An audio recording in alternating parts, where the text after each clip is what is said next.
भाजप शिवसेना युती सरकारचा दुसरा अर्थसंकल्प हा बळीराजाला समर्पित करण्यात आलाय। अर्थमंत्री सुधीर मुनगंटीवार यांनी आज विधानसभेमध्ये बजेट सादर करताना हा अर्थसंकल्प कृषी प्रधान असेल अशी घोषणा केली आहे। एकूण या अर्थसंकल्पामध्ये शेतीसाठी आणि कृषी विकासासाठी 25,000 कोटी रुपयांची तरतूद करण्यात आली आहे। यात प्रामुख्याने सिंचनावर जास्त भर देण्यात आलाय। शेततळी, विहिरी याच्यासाठी जवळपास 2,000 कोटी रुपयांची तरतूद करण्यात आली आहे। मुनगंटीवार यांनी आज राज्याचा अर्थसंकल्प मांडला आणि अर्थातच राज्य सरकारकडनं, सत्ताधारी पक्षाकडनं या अर्थसंकल्पाचं स्वागत आणि समर्थन करण्यात आलेलं आहे। मुख्यमंत्र्यांनी आपली प्रतिक्रिया देताना हा एक प्रगतिशील अर्थसंकल्प असल्याची प्रतिक्रिया व्यक्त केली आहे। विकास दर वाढला असताना पण शेतीसमोर आव्हानं असताना अर्थसंकल्प मांडण्याची कसरत यशस्वीपणे अर्थमंत्र्यांनी पार पाडली असल्याची प्रतिक्रिया मुख्यमंत्र्यांनी दिली आहे। तर मेक इन महाराष्ट्र करताना उद्योग हा मागास भागात सुद्धा जायला हवा आणि तशा पद्धतीची पावलं या अर्थसंकल्पात उचलली असल्याची प्रतिक्रिया मुख्यमंत्र्यांनी दिली आहे। तर राज्याला स्वतःची अशी स्वतंत्र ग्रामीण पाणी पुरवठा योजना नव्हती आणि या अर्थसंकल्पातून ही योजना मिळाली असल्याची प्रतिक्रिया पाणी पुरवठा व स्वच्छता मंत्री बबनराव लोणीकर यांनी दिलेली आहे। अर्थमंत्र्यांनी सादर केलेल्या अर्थसंकल्पात 9,289 कोटी रुपयांची महसुली तूट असल्याचं स्पष्ट झालेलं आहे। यंदा ही तूट साधारणतः 3,000 कोटींच्या घरात असेल असं अपेक्षित होतं, परंतु दुष्काळावर आणि LBT आणि टोल माफीमुळे सरकारवर जो आर्थिक भार पडलाय त्याच्यामुळे ही सरकारने ऑक्टोबर महिन्यामध्ये दुष्काळ कर लावला होता आणि तो कर याच्या पुढे 1 वर्ष कायम असेल।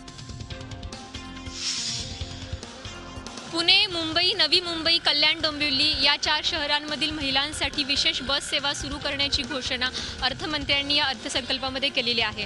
त्याचबरोबर अंगणवाड्यांचं आधुनिकीकरण आणि अंगणवाडी सेविकांसाठी अपघात आणि जीवन विमा यासारख्या योजना ग्रामीण भागातील महिलांसाठी देखील या अर्थसंकल्पामध्ये केलेल्या दिसतात।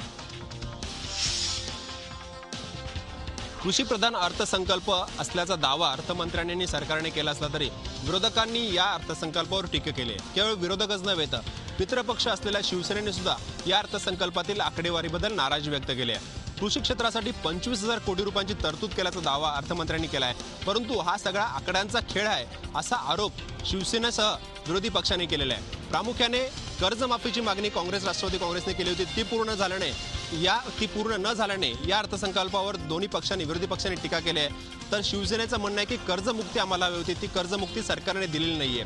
जलयुक्त शिवार, विहिरी आणि शेततळ्यांसाठी केलेल्या तरतुदीवरही शिवसेनेने नाराजी केलेली आहे। 1,000 कोटी रुपये ही अपुरी तरतूद असून याच्यातून पाणी साठणार नाही असा दावा शिवसेनेने केलेला आहे। छगन भुजबळ यांच्या अटकेवर मनसे अध्यक्ष राज ठाकरे यांनी अत्यंत मार्मिक शब्दात भाष्य केले। जे काका पुतण्यांच्या अटकेसाठी मागे लागले होते ते काका पुतण्या आज जेलमध्ये आहेत असं राज ठाकरे म्हणाले। युतीच्या राजवटीत किनी मृत्यू प्रकरणात राज ठाकरेंच्या अटकेसाठी त्यावेळी विरोधी पक्षात असणाऱ्या भुजबळांनी प्रचंड प्रयत्न केले होते। तसंच आघाडी सरकारच्या काळात गृहमंत्री पदावर असलेल्या भुजबळांनी एका जुन्या प्रकरणात बाळासाहेब ठाकरे यांना अटक केली होती। त्यामुळे राज ठाकरे यांनी भुजबळ यांच्या या भूतकाळातल्या किमयांचा आधार घेत आता टोले लगावले आहेत। राज ठाकरे स्वतः व्यंगचित्रकार आणि उत्तम वक्ते असल्यानं एका विधानातून त्यांनी भुजबळांचे भूतकाळातले हिशोब चुकते केल्याचं बोललं जाते। अलीकडे छगन भुजबळ यांनी राज ठाकरे यांची त्यांच्या निवासस्थानी भेट घेऊन बिघडलेले कौटुंबिक संबंध पुन्हा सुधारण्याचा प्रयत्न केला होता। मात्र राज ठाकरेंच्या मनात भुजबळांविषयी असलेली सल अद्याप कायम असल्याचं त्यांच्या विधानातून स्पष्ट होत आहे।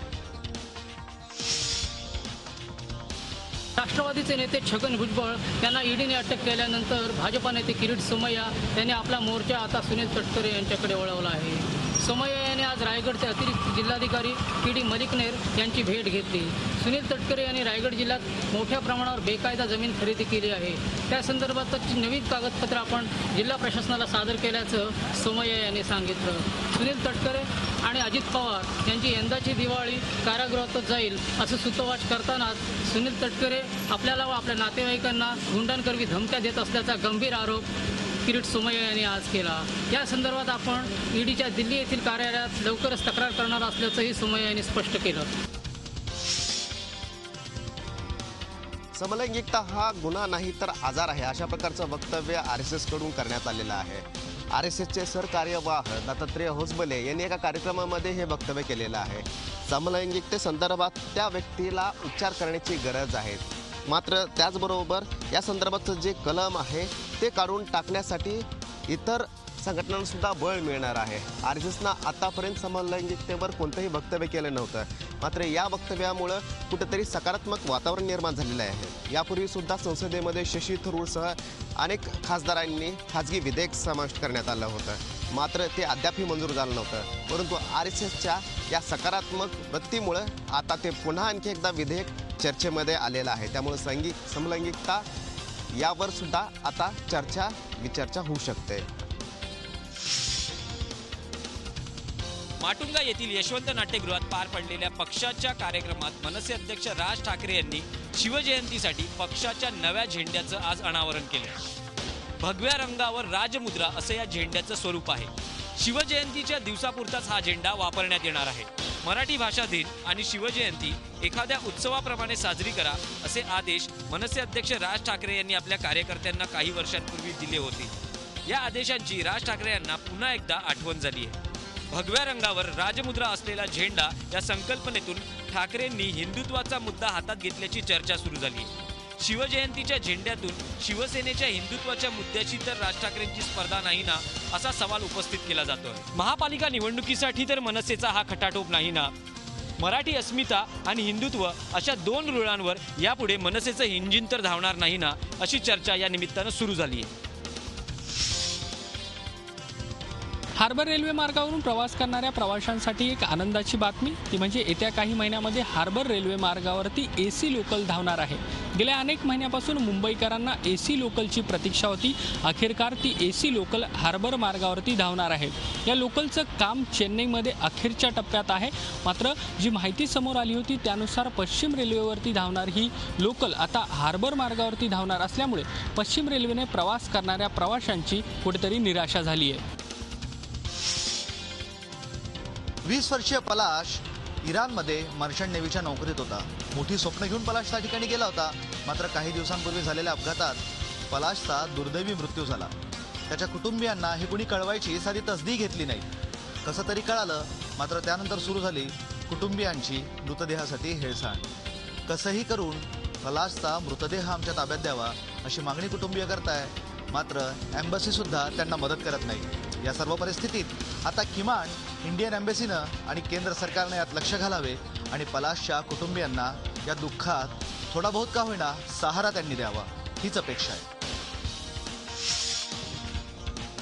एकतर्फी प्रेमातनं किंवा लग्नाला नकार दिल्यामुळे अनेक गुन्हे घडतात, हे आपण पाहिलेलं आहे.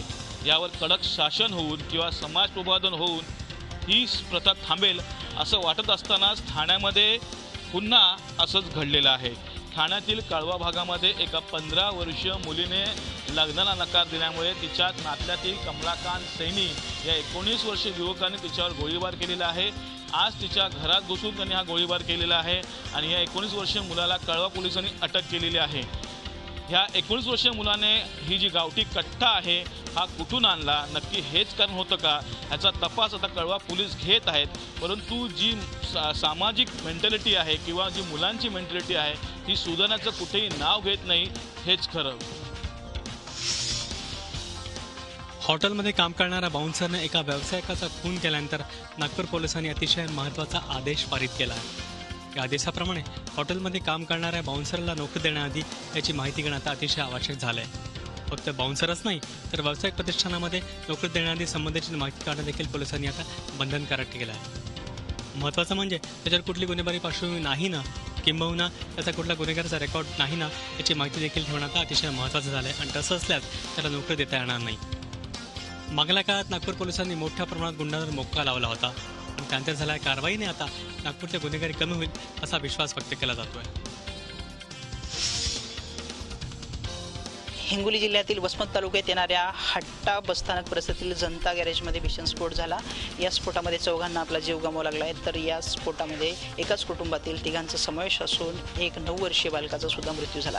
एका जणाचा जाग्यावरच मृत्यू झाला होता, तर इतर 4घांना परभणी येथील शासकीय रुग्णालयात उपचारासाठी नेत असताना 3घांचा मृत्यू झाला आहे. तानाजी जाधव नावाचे 27 वर्षीय गृहस्थ हे गंभीर जखमी असून त्यांच्यावर परभणी येथील शासकीय रुग्णालयात उपचार सुरू आहेत. गॅस कटरच्या साह्याने फ्रीज कॉम्प्रेसरमधील तांबं काढत असताना हा स्फोट झाल्याची पोलिसांनी माहिती दिली. या घटनेमुळे सर्वत्र खळबळ माजली असून या मयतांच्या सर्व कुटुंबियावर आणि हट्टा परिसरामध्ये शोककळा पसरली आहे. स्वतःच्या मृत्यूचा बनाव करून इन्शुरन्सचे पैसे हडप करण्याचा प्रयत्नच असणाऱ्या बिल्डर अमोल पवारचा कोल्हापूर पोलीस कसून तपास करत आहेत. अमोल पवारनं आतापर्यंत कुणाकुणाकडून किती पैसे घेतले याची माहिती कोल्हापूर पोलीस गोळा करत आहेत. अमोल पवारनं काही नगरसेवकाकडून पैसे घेतल्याचं सुद्धा आता तपासात पुढे येऊ लागलेलं आहे. कोल्हापूर महानगरपालिकेच्या काही नगरसेवकांचं नाव याच्यामध्ये असण्याची शक्यता वर्तवल्यामुळं या प्रकरणाला वेगळं वळण मिळेल का अशा प्रकारची शंका उपस्थित केली जाऊ लागली आहे. झी 24 तास रहा एक पाऊल पुढे.